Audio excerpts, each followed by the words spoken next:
Hola, estaremos conversando con José Luis Benítez, profesor de la Universidad Centroamericana José Simeón Cañas de El Salvador. Hola, José Luis. ¿Qué tal? Gracias.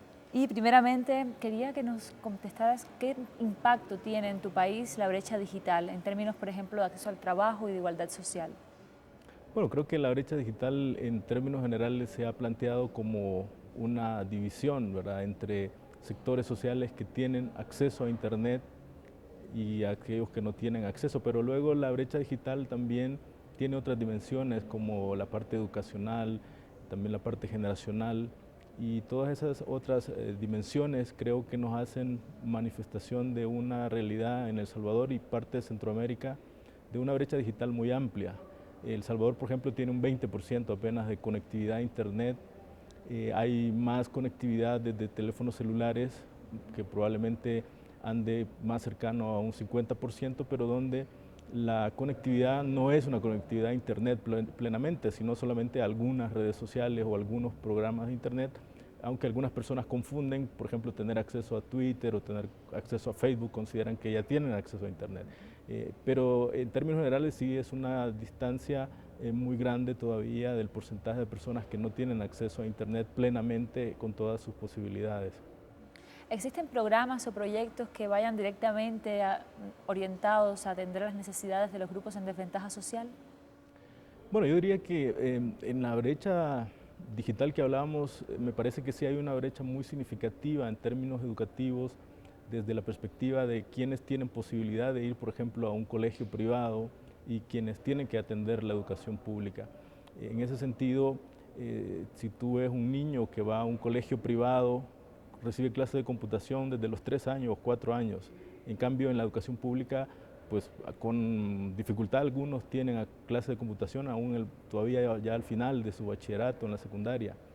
Entonces lo que hay en El Salvador es más que todo algunos programas que vienen de empresas y de sector privado que de alguna forma desde la perspectiva de responsabilidad social empresarial están tratando de proveer ciertos recursos a los centros educativos públicos. Sin embargo, en el caso más desde la perspectiva de los gobiernos, ha habido en el pasado algunas propuestas particulares de acceso a Internet y de desarrollo de estas tecnologías para el sector público, pero han quedado todavía en proyectos.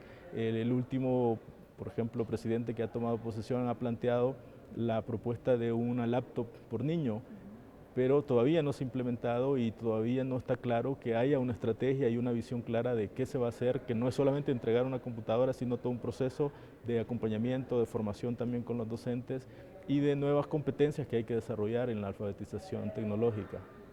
¿Tú consideras que una política como esta está privilegiando todavía demasiado la dimensión tecnológica, digamos, de la alfabetización mediática y en otros procesos como pueden ser la crítica o la creatividad? Bueno, yo creo que hay una discusión, me parece a mí importante, que no se debe dejar de lado, en el sentido de que la alfabetización, digamos, tecnológica y la alfabetización mediática también se da desde una perspectiva más del sector privado, ¿verdad? Es decir, las empresas de telecomunicaciones o el sector de las industrias de videojuegos y de otras aplicaciones, bueno, es un área de comercio, dijéramos, un área de búsqueda de ingreso y de una publicidad que obviamente genera en los jóvenes y en los niños también ciertas referencias que podríamos decir que son de alfabetización, ¿verdad? Son de alfabetización, pero una alfabetización que tiene una lógica más empresarial y más de hacer, digamos, nuevos consumidores. Creo yo que la otra propuesta que en este foro se está discutiendo es más bien cómo hacer una alfabetización para construir ciudadanos, ¿verdad? Construir ciudadanos, hombres y mujeres, que utilizan la comunicación y las herramientas de comunicación como un proceso de hacerse ciudadanos, construirse como ciudadanos en ese proceso de comunicación. Entonces creo que estamos como en esa tensión, ¿verdad? Entre un mundo de ciertos sectores que van más hacia una parte más de lógica comercial, que es válida, pero no es lo único, y la lógica más de una educación de alfabetización mediática para construir ciudadanía y para fortalecer la democracia. Internet como nueva plataforma de intercambio de conocimiento con lógicas diferentes ha atraído mucho la atención de los proyectos de alfabetización mediática, ¿no? ¿Cómo consideras tú que se debe ver a los medios más maduros como la radio o la televisión en estos proyectos de alfabetización mediática?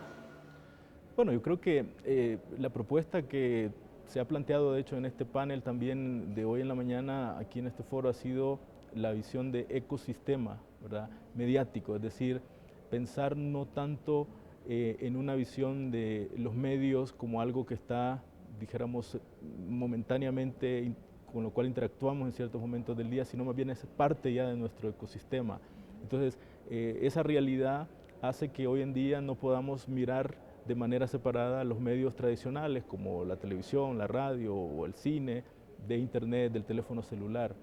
Muchas personas no tienen redes sociales, por ejemplo, no tienen Twitter, no tienen Facebook, pero saben de eso y les hablan y les dicen, mira, salió en Twitter esto, y entonces esa interacción multimedia, esa convergencia que hoy se está dando, hace más compleja la alfabetización, ¿verdad? Porque entonces no es una alfabetización solamente de la imagen, una alfabetización solamente, dijéramos, de programas o de contenidos audiovisuales, sino una especie de alfabetización que es multimedial, una alfabetización que requiere tomar en cuenta todos estos lenguajes con sus particularidades y sus recursos, y que requieren, por lo tanto, competencias específicas, ¿verdad? Si no es lo mismo hablar, por ejemplo, o construir un programa de radio que un programa de televisión o que unos programas para plataformas virtuales.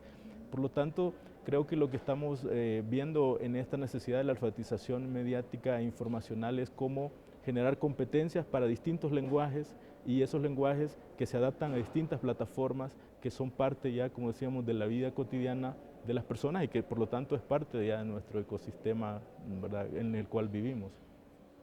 Muy bien, muchísimas gracias, José Luis, por tus respuestas y por acompañarnos en este foro. Gracias por la invitación.